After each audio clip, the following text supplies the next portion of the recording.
صدقہ جاریہ جو مرنے نہیں دیتا، جو انسان کو باقی رکھتا ہے، جس کی وجہ سے انسان زندہ رہتا ہے، وہ کم سے کم تین چیزیں ہیں۔ کم سے کم تین کام مجھے اور آپ کو کرنا پڑیں گے۔ تسلی دیجئے، آپ آمادہ ہیں بات سننے کو؟ کم سے کم، شاباش،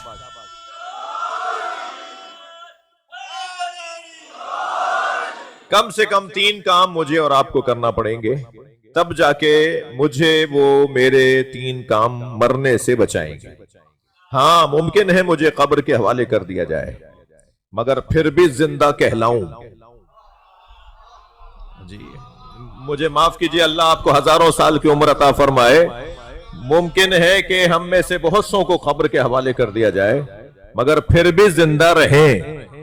ویسے بھی جس دروازے پر میں اور آپ بیٹھے ہیں نا، ان کے ہاں موت اور حیات کا مطلب ہی کچھ اور۔ یہ موت اور حیات کا مفہوم بدلنے والے لوگ ہیں۔ یہ بہت سے زندوں کو مردہ کہتے ہیں اور بہت سے بظاہر مردوں کو زندہ کہتے ہیں۔ مجھے بتائیے کہ جس کا ضمیر مر گیا ہو وہ زندہ کہاں ہے؟ مولا علی کا قول میں پہلے بھی سنا چکا ہوں۔ مولا فرماتے ہیں میتیں دو طرح کی ہوتی ہیں، کچھ لیٹے ہوئے جنازے ہوتے ہیں، کچھ چلتی پھرتی میتیں ہوتی ہیں۔ ضروری نہیں ہے جو چل پھر رہا ہو وہ زندہ ہو، ہر چلتا پھرتا زندہ نہیں ہے۔ زندہ وہ ہے جس کا ضمیر زندہ ہو، جس کے احساسات زندہ ہو، جس کے جذبات زندہ ہو۔ وہ کون سی چیز ہے جو مجھے اور آپ کو مرنے سے بچائے گی؟ عزیزان گرامی، کم سے کم تین چیزیں ہیں جو ہمیں مرنے سے بچائیں گی۔ سب سے پہلی چیز وقت، اپنی ذاتی چیزیں، اپنی ذاتی جائیداد، اپنا ذاتی مال، اپنا مال اللہ کے رسول اور اہل بیت کے نام پر وقف کر کے مرنا۔ امام بارگاہ کے نام کر کے جائیے، مسجد کے نام کر کے جائیے، مدرسے کے نام کر کے جائیے۔ ایک صاحب کہنے لگے مولانا زمین تو میرے پاس 2000 ایکڑ ہے، مگر ہم زمین بیچتے نہیں ہیں، ہم زمین کسی اور کو دیتے نہیں ہیں۔ تو میں نے کہا بھائی کون کہہ رہا ہے آپ کو اپنی زمین کسی اور کو دیں؟ یہاں امام بارگاہ کے نام، مسجد کے نام، مدرسے کے نام اپنی 100 ایکڑ زمین دے دو، وہاں ہزاروں ایکڑ لے لو۔ اچھا کاروبار ہے نا یہ؟ اس سے اچھا اور کاروبار کیا ہوگا بھائی؟ کہ یہاں فلاحی اداروں کے لیے، قومی اداروں کے لیے اپنے کوئی زمین کا ٹکڑا، اپنے 4 گھروں میں سے ایک گھر، اپنی 4 گاڑیوں میں سے ایک گاڑی جی وقف کر کے جائیں، کچھ چھوڑ کر جائیں۔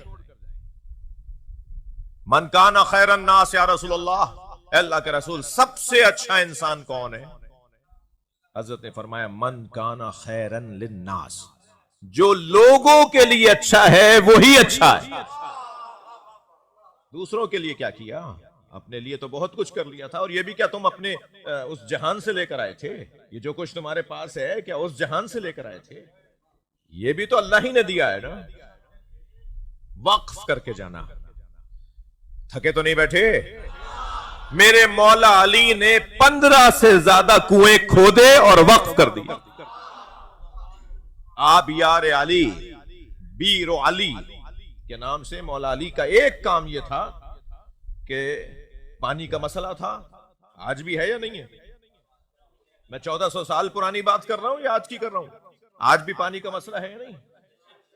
ہمارے اپنے اس سندھ کے اندر کتنے ہی علاقے آپ مجھ سے لے لیجئے گا، آپ خود جا کے بور کروائیے گا، خود جا کے آر او پلانٹ لگوائیے گا، خود جا کر ان علاقوں کے اندر میٹھے پانی کا انتظام کیجئے گا۔ اب بھی ایک ہی تالاب سے جانور بھی پانی پی رہا ہے، اس میں بدبو بھی آ رہی ہے، اور اسی تالاب سے اس قصبے کے، اس آبادی کے، اس گاؤں کے لوگ پانی بھر کے بھی لے کے جاتے ہیں۔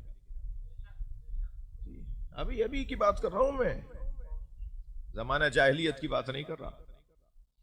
جی وقف کریں. کراچی بڑا شہر ہے، لاہور بڑا شہر ہے، اسلام آباد، ملتان، یہ بڑے شہروں کے اندر حالات بہتر ہیں، مگر کیا آپ کو اگر چاہیے تو میرے رفقا آپ کو وہ علاقے بتا سکتے ہیں کہ امام بارگاہوں کی چھتیں ٹپک رہی ہیں، مسجد کی ٹوٹیاں ٹپک رہی ہیں، کارپیٹ بدلے ہوئے 20 سال گزر گئے، مسجد کے اندر رنگ کیے ہوئے 15 سال گزر گئے. جی انتظامیہ یا جس نے بنا کے دی تھی بنا دی اس نے، اس کے بعد کوئی اس کو مینٹین رکھنے والا نہیں ہے. وسائل ہی نہیں ہے ان بیچاروں کے پاس، مرمت کرانے کے وسائل نہیں ہیں ان کے پاس. جی اور ہم مال پر مال بڑھائے چلے جا رہے ہیں، پیسے پہ پیسے بڑھتا چلا جا رہا ہے. ہماری خواہشات ہی میں اپنے اوپر رکھا ہوں، میری خواہشات ہی پوری نہیں ہو رہی. سائیکل کا کبھی بندہ نہیں ہوں کہ میرے پاس مہنگی گاڑی آ گئی، اس پہ بھی چین نہیں آیا، ایک اور مہنگی گاڑی چاہیے، اور ایک سے بھی چین نہیں آ رہا، 2 ہونی چاہیے، 3 ہونی چاہیے. نبی نے تو بہت پہلے فرما دیا تھا 2 طرح کے لوگ کبھی بھی سیر نہیں ہوتے. 1400 سال پہلے فرما دیا تھا 2 طرح کے لوگوں کا کبھی پیٹ نہیں بھرتا، ایک علم کا پیاسا اور ایک دنیا کا پیاسا. طالب علم کبھی بھی سیر نہیں ہوتا، طالب علم رہتا ہے. میری اور آپ کی کیا حیثیت؟ ہم ہیں کون؟ جب اللہ کو اپنے نبی سے یہ جملہ اچھا لگتا ہے، قل رب زدنی علما. صلوات پڑھیں محمد و آل و.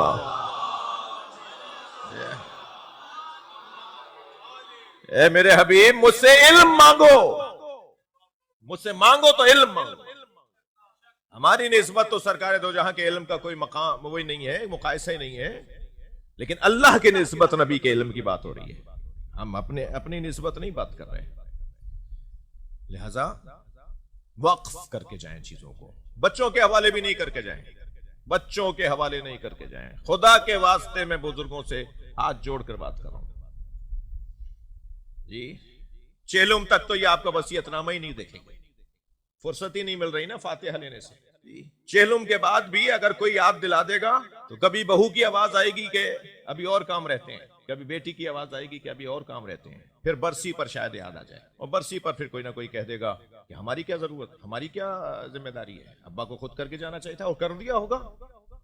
ہو سکتا ہے یہ وصیت نامہ پرانا ہو، اس کے بعد کر دیا ہو. 50 وسوسے شیطان ڈالے گا، 50 خیالات شیطان ڈالے گا، اور یہ اولاد اپنے ماں باپ کے لیے نہیں کرے گی کچھ، اور وہ بیچارہ پہلی رات سے پریشان ہے.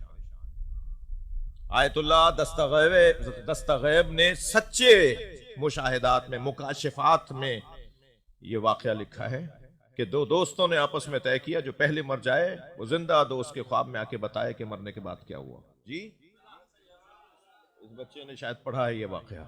جی اور پھر ایسا ہی ہوا، ظاہر ہے ایک کو تو جانا تھا. وہ جب مر گیا دوست، اور وہ زندہ دوست کے 1 سال کے بعد خواب میں آیا، اور جب آیا تو منظر دیکھا کہ بہت شاداب سرزمین ہے، باغات ہیں، آبشار ہیں، طرح طرح کے پرندے چہچہا رہے ہیں، حسین اور خوشنما باغ ہے، اور ایک خوبصورت تخت پہ یہ بیٹھے ہوئے ہیں، گدے تکیے لگے ہوئے ہیں، حور و غلمان ان کی خدمت میں ہیں.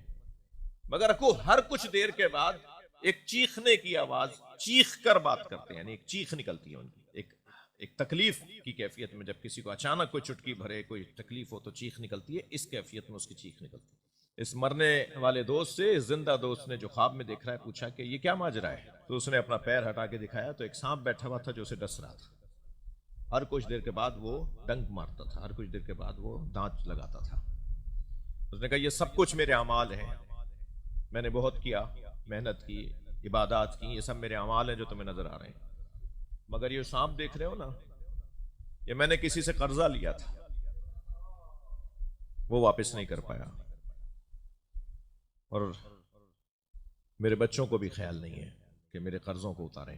یہ مجھے ڈستا ہے، یہ قرضہ ڈستا ہے مجھے معاف کیجیے گا. محرم ہے، بہن بھائیوں کے رشتے کی بحالی کا مہینہ ہے. یہ محرم بہن بھائیوں کے رشتے کی بحالی کا عشرہ ہے. ایک بہن بی بی زینب، ایک بھائی امام حسین، ایک بہن اور ایک بھائی کے رشتے کی بحالی. ایک بہن اور بھائی نے رشتوں کو بحال کیا ہے. عالم یہ ہے کہ بہنوں کا حق نہیں دیا جاتا. ابا نے شادی کر دی تھی، زمین میں سے کیسے حصہ دوں؟ نہیں دیتے. اللہ کرے آپ کے علم میں ہو 70% حالات خراب ہیں.